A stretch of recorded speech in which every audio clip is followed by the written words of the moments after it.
रायगडच्या कानाकोपऱ्यातील प्रत्येक घडामोड, सत्याचा शोध, जनतेचा आवाज. आता बातम्या सर्वात आधी, सर्वात वेगाने आणि सर्वात विश्वासार्ह पद्धतीने. ब्रेकिंग न्यूज, राजकारण, सामाजिक घडामोडी, अपघात, शैक्षणिक, सांस्कृतिक आणि विकासाच्या बातम्या पहा. रायगडचा बुलंद आवाज न्यूज चॅनल, का सत्याची धार लेखणीची. आपल्या हक्काचे न्यूज चॅनल, रायगडचा बुलंद आवाज न्यूज चॅनल. लाईक करा, शेअर करा आणि सबस्क्राईब करा. रायगडमध्ये अतिवृष्टीच्या पार्श्वभूमीवर प्रशासनाचे मदत व बचाव कार्य युद्धपातळीवर. 200हून अधिक नागरिक व पर्यटकांची सुरक्षित सुटका तर 14 गावांतील 937 नागरिकांचे सुरक्षित स्थळी स्थलांतर. आपदा मित्र, स्वयंसेवक, ट्रेकर्स, पोलीस व महसूल यंत्रणेच्या समन्वयातून प्रभावी बचाव कार्य. जिल्ह्यात सुरू असलेल्या अतिवृष्टीच्या पार्श्वभूमीवर जिल्हा प्रशासनासह सर्व संबंधित यंत्रणा पूर्णपणे सतर्क आणि सक्रिय असून नागरिकांच्या सुरक्षिततेला सर्वोच्च प्राधान्य देत मदत व बचाव कार्य युद्धपातळीवर सुरू आहे. आपदा मित्र, स्वयंसेवी संस्था, स्वयंसेवक, ट्रेकर्स, पोलीस आणि महसूल विभागाच्या प्रभावी समन्वयातून आतापर्यंत 200हून अधिक नागरिक व पर्यटकांची सुरक्षित सुटका करण्यात यश आले आहे. तसेच खबरदारीचा उपाय म्हणून 14 गावांतील 256 कुटुंबातील 937 नागरिकांचे सुरक्षित ठिकाणी स्थलांतर करण्यात आले आहे. जिल्ह्यातील सर्व तालुक्यांमध्ये जोरदार पाऊस असून दिनांक 6 जुलै रोजी सकाळी 10 वाजेपर्यंत सरासरी 236.6 मिलीमीटर पावसाची नोंद झाली आहे. खालापूर तालुक्यात सर्वाधिक 323.3 मिलीमीटर, महाडमध्ये 272.2 मिलीमीटर तर सुधागडमध्ये 268.2 मिलीमीटर पावसाची नोंद झाली.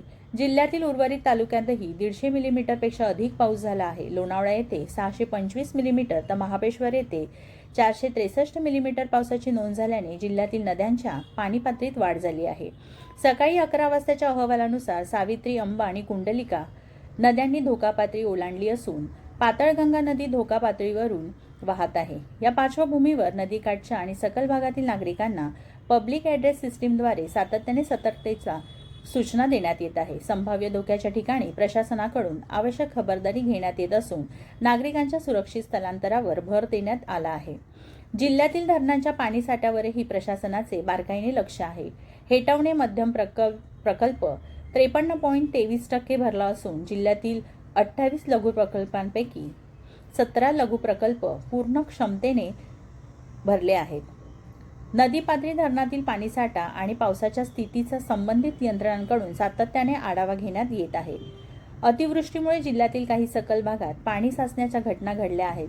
अशा ठिकाणी प्रशासनाने तत्काळ प्रतिसाद देत मदत कार्य सुरू केले. विशेषतः आपदा मित्र, स्वयंसेवी संस्था, स्थानिक स्वयंसेवक, ट्रेकर्स, पोलीस आणि महसूल विभागाने समन्वयाने काम करत अडकलेल्या नागरिक व पर्यटकांना सुरक्षित स्थळी हलवण्यास प्रशासनाला यश मिळाले आहे.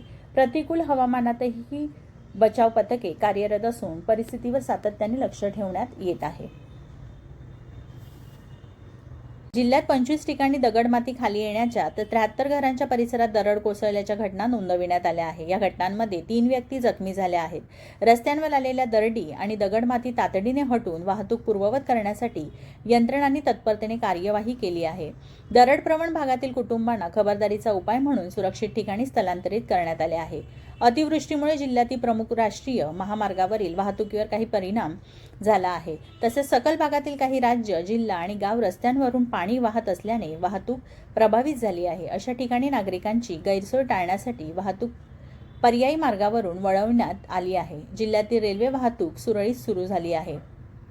अतिवृष्टीमुळे काही ठिकाणी जीवितहानीच्या दुर्दैवी घटनाही घडल्या आहेत. उपलब्ध अहवालानुसार 3 व्यक्तींचा मृत्यू झाला असून 5 व्यक्ती बेपत्ता आहेत. पनवेल, कर्जत आणि महाड तालुक्यातील धबधबे, तलाव, नदीकाठ तसेच अन्य ठिकाणी घडलेल्या घटनांच्या पार्श्वभूमीवर संबंधित यंत्रणांकडून शोधकार्य सुरू आहे. नागरिकांनी अतिवृष्टीच्या काळात धबधबे, नदीपात्र, तलाव आणि इतर धोकादायक पर्यटन स्थळी जाणे टाळावे असे आवाहन प्रशासनाने केले आहे. अतिवृष्टीमुळे पशुधनाचेही नुकसान झाले असून 3 मोठ्या जनावरांचा मृत्यू झाला आहे. यामध्ये कर्जत तालुक्यातील एक बैल, माणगाव तालुक्यातील एक गाय आणि पेन तालुक्यातील एक गायीचा समावेश आहे. तसेच 86 कोंबड्यांचीही हानी झाली आहे.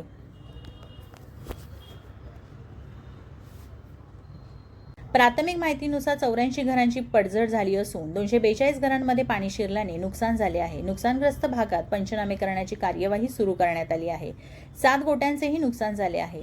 रोहा तालुक्यातील बाळसई येथील एका मंदिराचे आणि महाड तालुक्यातील विन्हेरे सुतारकोंड येथील एका शाळेचे तसेच 12 खासगी दुकानांचे नुकसान झाल्याची नोंद आहे. नुकसानग्रस्तांना नियमानुसार मदत उपलब्ध करून देण्यासाठी प्रशासनाकडून आवश्यक ती कार्यवाही तातडीने सुरू करण्यात आली आहे.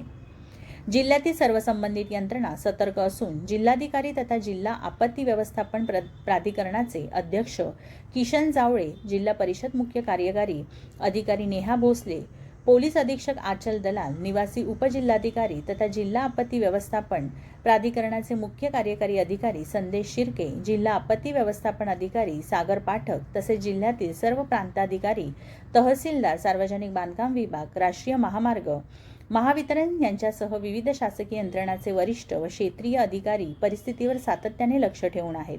नियंत्रण कक्ष आणि क्षेत्रीय यंत्रणांमध्ये समन्वय ठेवण्यात आला असून नागरिकांकडून मिळणाऱ्या माहितीवर तातडीने कार्यवाही करण्यात येत आहे.